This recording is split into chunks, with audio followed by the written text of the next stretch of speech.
Hello everyone, welcome to my channel, or welcome back to my channel. If you're new here, my name is Amanda, this is Cheyenne Books Girl, and this is my small little corner of YouTube where we talk about the books that I'm reading, the books I'm going to be reading, and the books that I think that you should be reading. Today, we are going to wrap up April. God, finally! Oh my gosh, you guys, this month, this last week, 2 weeks, I've just been kicking my butt. I'm so sorry that this video is so late. So firstly, let me get that out of the way. My son and his fiance, my soon-to-be daughter-in-law, have finally graduated from college. So we have gotten them, they have walked. We had a huge shindig last night for family and friends that we hosted at our house. If you know, you know how stressful that is. And to make things even more exciting, it was the first time that we had met the in-laws. And so that was absolutely nerve-wracking. And so, oh gosh, anyway, just the stress levels and just so many things going on. And anyway, so blah, blah, blah. I digress. I am sorry. I apologize that this video is late getting out to you, but let's wrap up April. Let's see what I read.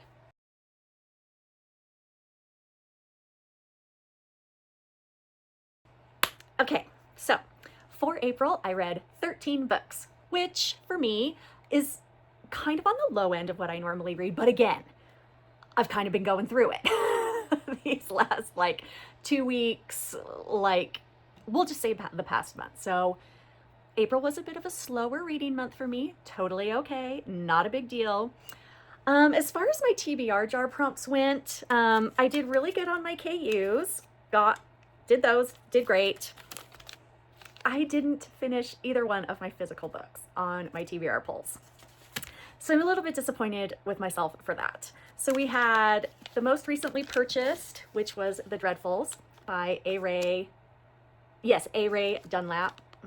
Look, I didn't get very far at all in it, but it's so beautiful. And literally, I had just gotten this in the mail when I pulled it from the TBR.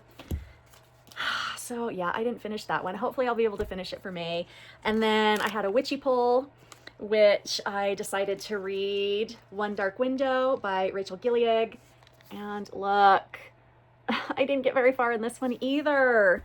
I don't know, just every time I would finally get the time to read, it was just so much easier for me to grab my Kindle, than to have a physical book and have to put my reading light on it. And it was just so much easier to read with my lighted Kindle. Anyway, I just found physical books a little bit difficult. I don't know why. Hopefully I can get those read in May and be able to do the rest of my May TBR, but I did good for my Kindle Unlimited picks. We had a Kindle Unlimited book that you think will be a 5-star read. This was Direbound by Sable Sorensen.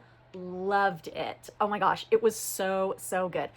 I see what the hype was about. Everybody was talking about it not that long ago on the TikTok and on Bookstagram, and I understand it. I really, really enjoyed it. It was fantastic.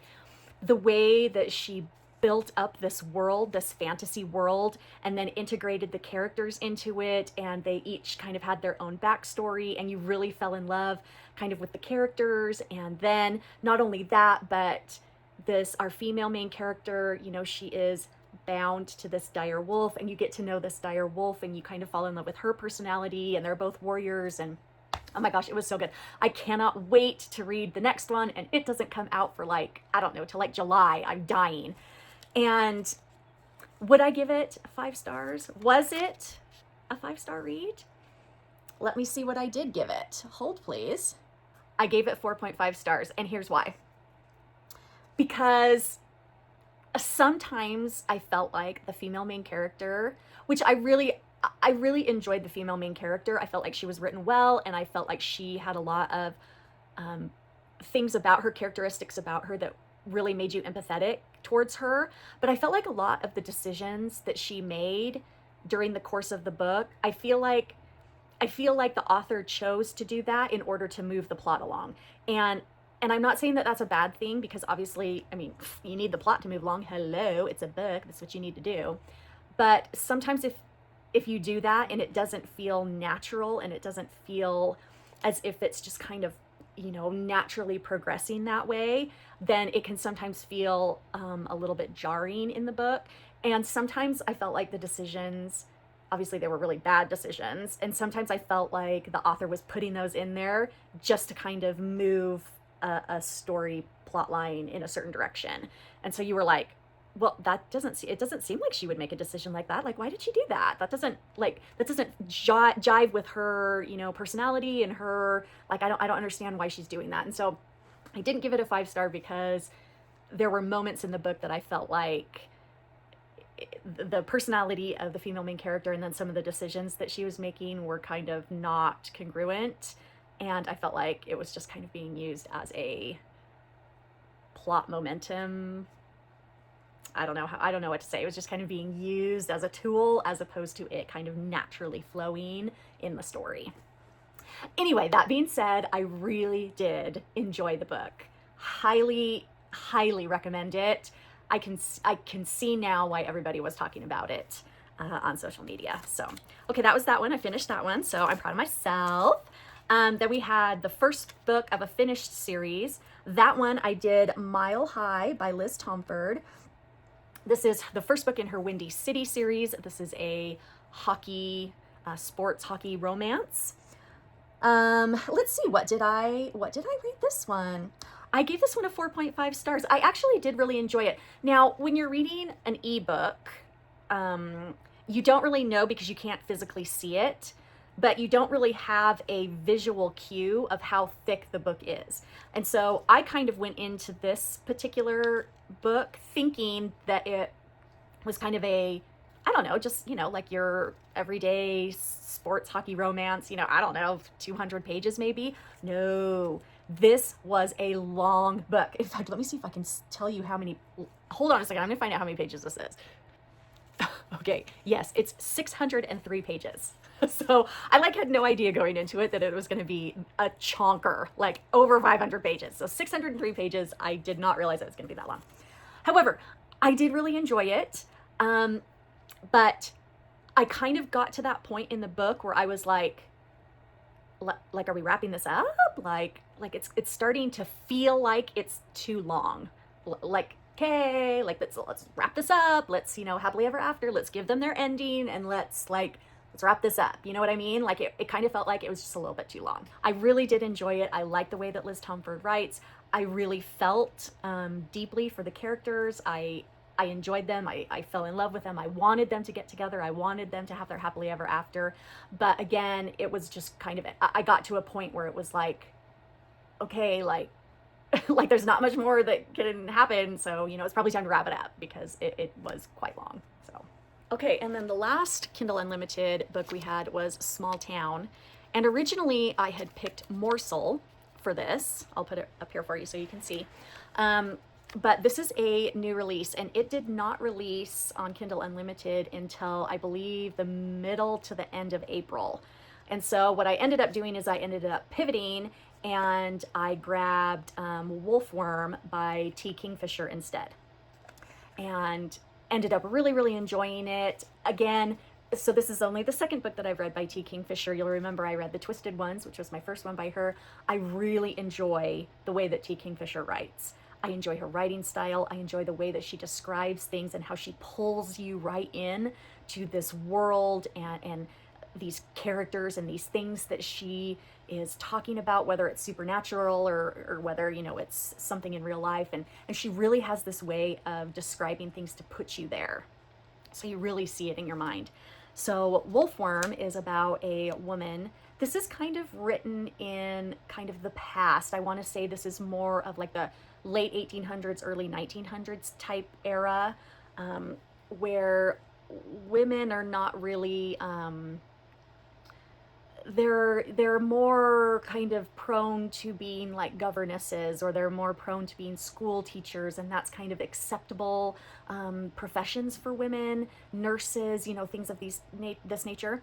And so our main character is a artist, and she's an illustrator, and her father was a very well-known biologist, and she would illustrate the plants and the floral and the fauna and the things that he would study, and then when he would publish his books and his journals and things like that, then she would illustrate those for him. Well, when he passed, there was, she didn't really know what to do. She was kind of lost. And anyway, so she ended up taking this post for kind of a crazy, eccentric old man who studied entomology, the study of bugs, and wanted her to come and illustrate bugs and insects for him. And it was going to be his lifelong work, and his greatest accomplishment ever was going to be this book that he was going to put out about his study of bugs and insects.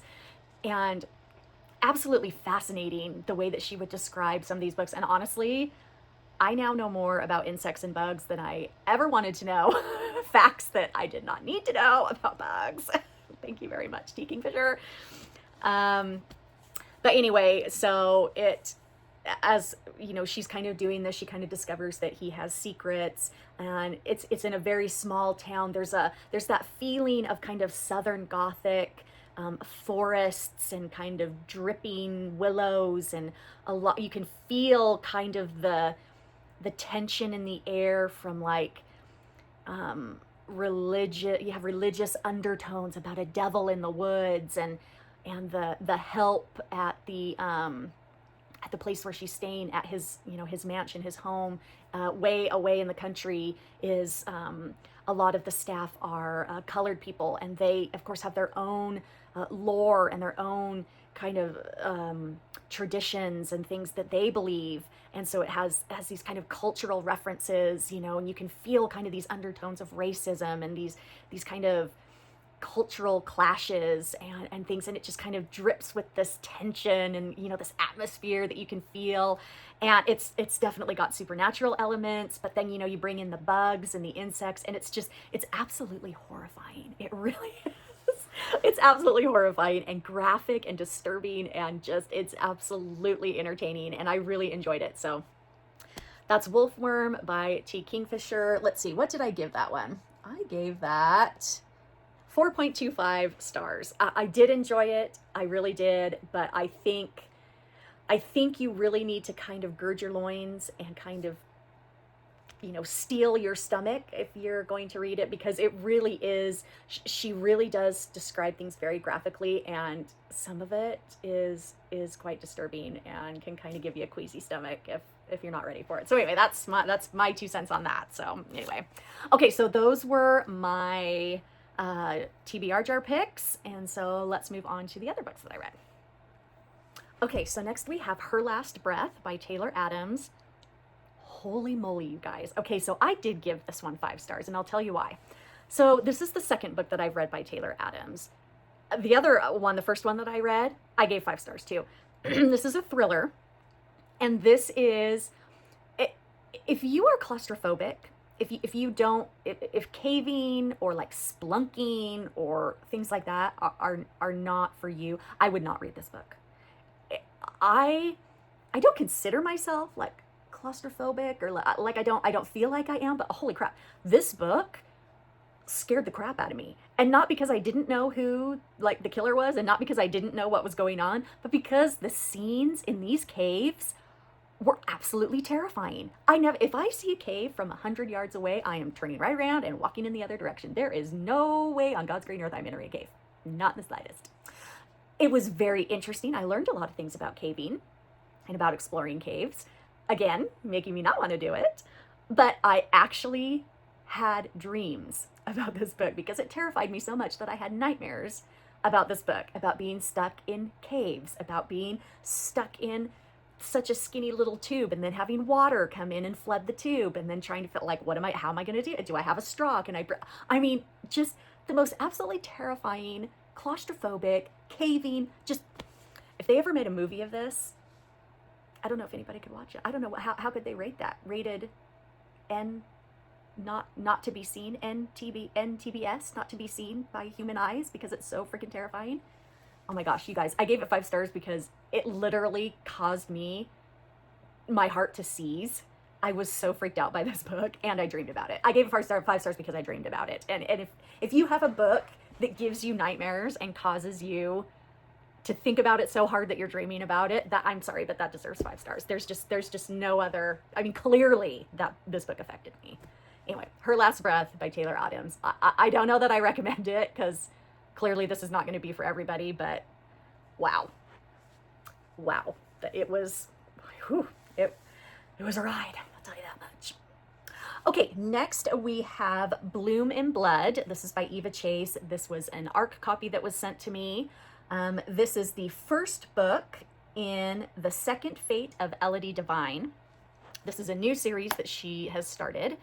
I did like it. I liked the premise of it. So we have a magic system that is kind of built and explained to us.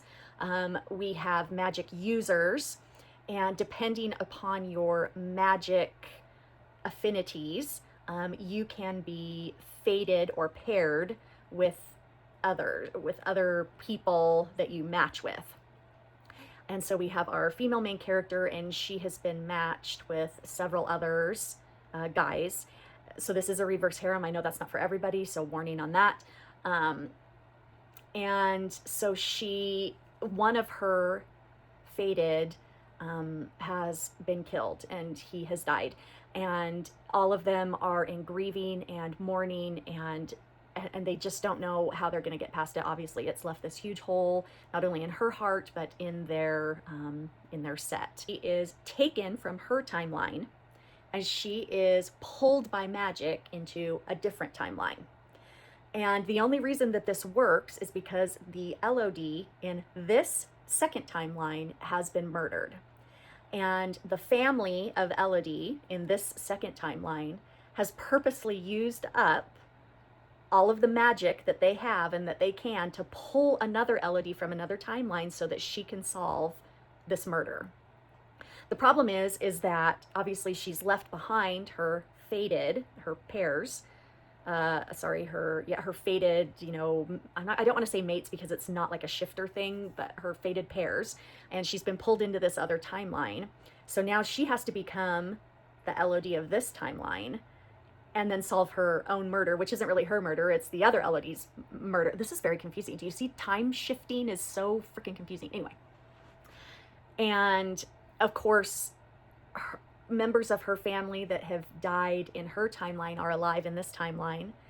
And of course, her fated are there in this timeline, and she is still fated to them in this timeline, and the member that they lost in the first timeline is alive in this timeline.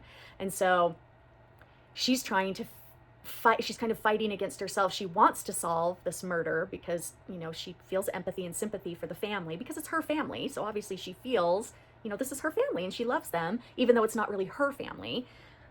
And so she wants to solve this murder, but at the same time she's drawn to her fated again, but it's not really her fated. Her fated are back in this other timeline, and so she desperately wants to get back to them, but the way that she was pulled through time, all the magic has been used, and there's no way to send her back. And so obviously, there's a whole lot of kind of world building, there's a lot of magic building, there's a lot of setup, there's a lot, and so you really have to kind of get through a lot of that, and then the action starts to happen, and then you're left on a cliffhanger. And what the frick? I am so burned out on cliffhangers. I feel like every single book that I read now ends on a cliffhanger, and I'm just like, I can't, why? Can't we just breathe? So anyway, I think I will probably read the next book because I do feel like there's a really good premise here, time shifting, and I feel like it could be really interesting, especially now that the magic and the world building is done and we've already moved past all that boring stuff. Not really boring, but I mean, it has to be done. You have to get through it in order to have context. And so I feel like the second book could be really good, but I didn't particularly enjoy, well, I don't want to say I didn't enjoy it. I did enjoy the first book. It just wasn't anything to kind of write home about, just because there was kind of so much build up and so many things that you had to understand and learn first. And then we ended on a cliffhanger just when things were getting good, and just when you started to finally get it, finally understand, finally know what was going on, and then it ended. And so that was super frustrating. But let's see, what did I give this? I gave this 4 stars. So, and I think it's just because I feel like it's a good premise, and I'm hoping that as the series continues, I don't know if this is going to be a trilogy or what she's planning on doing with it, but I think the premise is there, and I think it could be good. So anyway. Okay, next we have The Butcher's Masquerade, which is Dungeon Crawler Carl number 5. And then we have The Eye of the Bedlam Bride, which is Dungeon Crawler Carl number 6. And then we have This Inevitable Ruin, which is Dungeon Crawler number 7. I gave all of them 5 stars. I adore this series. I listened to all of them on audio. I highly recommend the audio, as I have said before in previous videos. The audio is just stellar. Soundbooth Audio does it. I can't say enough good things about the audio. It is wildly entertaining. It is so much fun. It is, I love it. I love the series. I think Matt Dinniman wrote a great series. It's fantastical. It's out of this world. It's highly entertaining, and I just love it. But the audio makes it that much better. So all 3 of those I gave 5 stars because I'm obsessed over the series, and I am on pins and needles for The Parade of Horribles, which is number 8, and it does not come out on audio until May 12th, so I am just, I'm so itching for it to come out. And that will be in my audiobook selection as soon as it does. So, okay, so those are those. I got those done. And then we have Guarded by the Clanker. Okay, so this is the latest in the Monster Security Agency. That's what it is called. And this one is done by Layla Faye. There's a whole bunch of authors that write in this series, and there must be, oh my gosh, there must be a dozen or more books in this series. I haven't read all of them, but I've read some of them. And this was the newest one, and I found it to be pretty good. Anyway, it's kind of a cute little story. It's not anything new. It's not anything, groundbreaking or anything like that. It's very short. I wouldn't call it a novella, but it's a very short story. Yeah, it was kind of cute, just kind of after reading a 603-page hockey romance, I just need to, cleanse your palate on, something like that. So yeah, I thought it was cute. Okay, then we have Campus Rival by Candace Keyes. This was another ARC that I received. This is the second book in the CFU hockey series. And this is Harper and Drew's story. So I would definitely recommend reading book number 1 because it's a continuation of, obviously, that story in that series. But again, it's kind of super cute. Very, we have college hockey, and she's a music major, and so she's kind of nerdy, and, he's the sports player, and a very, very quintessential sports romance. Very cute. And I enjoyed it. Again, one of those palate cleansers that's just kind of cute, and it's definitely an enemies to lovers. They obviously start out fighting, not getting along. There's pranks that happen. Anyway, and the more time that they kind of spend together. Anyway, I found it to be very cute. I really enjoyed it. I enjoyed the first one too. So if you're looking for just kind of a cute sports romance series, then I would recommend this one because I found it to be super cute. So. Okay, next we have The Swamps. This one is by Serafina Nova Glass. This is actually a novella. It's very short, and I have mixed feelings about this book. I actually really enjoyed most of it, except the ending. I didn't enjoy the ending. So we have a boyfriend and girlfriend. They're podcasters, and they are like ghost hunters. Like, they go out to different places, haunted places, and they try to, I don't know, get evidence of hauntings or ghosts, and you know what I'm talking about. And they go to the swamps of, I believe it's Florida, and they are looking, or no, it's not Florida. I'm sorry, it's Louisiana. It's Louisiana, because that's important. So it's the swamps of Louisiana, and there have been 2 missing women already, and there's kind of this kind of fervor in this small little town in Louisiana that it's something supernatural is occurring. And there's a big tent, a revival tent set up where there is a pastor, and he is preaching that it's the devil's work, and that if you are not converted, then whatever it is, the devil, the beast, the something, whatever it is that's evil, that's lurking in these swamps, is going to take you too, or it's going to take your loved ones.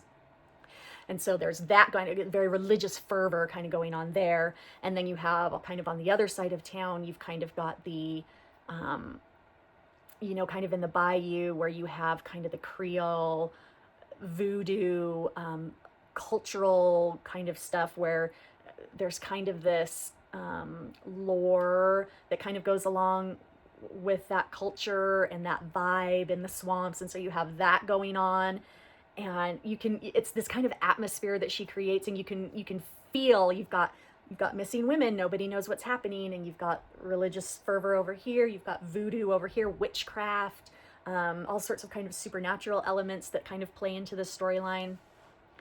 And so the girlfriend and the boyfriend, who are our main characters, they are there and they are going to solve this mystery. And they don't know if they're going to do it through these women, if these women's ghosts are going to speak to them and tell them what has happened, if maybe they're going to find the women alive, maybe they're going to speak to a witch, they don't know, but they know that they need to make this their best podcast ever, or I'm sorry, their best YouTube video ever, because Netflix is calling. And if they can make this segment good, then they will get their own docuseries on Netflix. So this has to be perfect. And anyway, like you have all this buildup, right? And you've got all these things going on, and just threads and threads and threads, and you're pulling this together, and you're trying to figure out the mystery, and you've got suspects here, and everyone's a suspect. The way she writes all of these characters, they're all shady as hell. And you think that they did it, you think that they did it, you think, oh, they're working together, they did it, and you've got like all of these things, and all this time it's all twisted together, and you're all trying to figure out who done it. And then at the very end, it just like it's like the author, like she's writing furiously and and then she got a phone call. She was like, I guess I'll just make them do it. The end. And then rushed off to like grab a phone call or get the door or something. It was like so anticlimactic. I can't even. I hated the ending. The ending was terrible. I'm not trying to like give spoiler alerts here, but I'm just saying that she phoned in the ending. It was so anticlimactic. I was just like, the hell? What was that? Like, you've built us up over how many pages, and now that's what? Now you're gonna give me that? What was that? Anyway, I found it to be completely whatever. I think I gave it 2 stars. I was so disappointed in it. I was like, no, I'm sorry. It's not right. Anyway, so there's that one. Okay, next we have The Girl in 6E by A.R. Tor. I'm not sure which it is. I really enjoyed this one. It was a very interesting premise. We have a woman with psychopathic tendencies, which she knows herself. She knows she's a killer. She knows she has these urges, and so she has locked herself away in her apartment. She does not open the door. She does not eat out. Everything is delivered to her, and even when the UPS guy comes to her door, she doesn't open the door. Like, she knows any other human interaction is going to end in bloodshed, and so she has just gotten rid of all like temptation, and she just lives in her apartment. Well, she still has to earn money, and so she works as a cam girl because she can do that in her apartment over the internet, and it's not going to cause any problems. And she, through her work and through some of the people, because she meets all different kinds of people, and most of them are harmless. Most of them, it's a fetish. It's just a fantasy. It doesn't hurt anybody, and it's fine. But sometimes you do get dangerous people, and she happens to pull in a client that is a dangerous person, and she can tell that he is escalating, and that if she does not step in, that it could be really bad. And I will tell you that I would check trigger warnings. This does deal with very sensitive kind of issues and situations. We do have pedophilia. We do have children in this story. So make sure, please, that you're checking those before you read this. Anyway, but she decides that she's going to do something about this man. And so she opens her apartment door, and for like the first time in 3 years, and she goes and she's going to take care of it. And she's honestly the perfect person to do it, because she doesn't have the same moral compass that most normal people do. And so she is well equipped to handle the situation. So anyway, I really enjoyed it. I found it thrilling. I thought it was a great thriller. It was tense. And there was actually a little bit of romance in there, just a hint, just a sprinkle, just a dash. And I thought that was cute too. So anyway, I did really enjoy this. Let's see, what did I give this? I gave this 3.5 stars. Oh, because of the trigger warnings. Some of it is kind of a little bit difficult to read. So anyway, just make sure you're checking trigger warnings and stuff on this first. So, but I did enjoy it. Okay, next we have Hunted and Knotted by the Minotaur King by Sienna Stone. Do you want me to describe the plot? Because there wasn't one. This was definitely a PWP. Sienna Stone is fun. I think this was an arc that she sent me. She is a author. She's been writing books that does retelling of fairy tales. But she doesn't do them the way that normal people do them. She does them spicier. She does them with only spice, only chili peppers. No plot, no character development, none of that. It's pure spice. That's all it is. So, hey, if you need a spice cleanser, sometimes, no judgment here. Hey, you know what? I'll read anything. Yeah, so I enjoyed it purely for the fact that I thought that she was super creative in all the ways and words that she used to describe bodily fluids. So, I mean, hey, there you go. Let's see, what did I give this one? I gave it 3 stars for the sheer number of different ways that she described things. So there you go. Okay. Was that my last one? Oh, and then The Inevitable Ruin by Matt Dinneman, which we already talked about. Yeah, okay, so those were all my 13 books for April. Like I said, there was a bit of disappointment in April, and it wasn't a great reading month for me. And I think a lot of that was just because of all the craziness that's been going on in my life. Honestly, I hope things for May settle down. Now that I have my son and my soon-to-be daughter-in-law graduated, we can now move on to wedding planning. They're going to be getting married in August. So I will have that going on, but hopefully because I've got time, it won't be nearly as stressful. And so hopefully May will be a good reading month. If you haven't checked it out already, go check out my TBR polls for May. I'm very excited about them. I think I've already read 2 of the books that I pulled, and I just started my 3rd one. I'm already well on my way. So yeah, anyway, until next time, happy reading. Bye.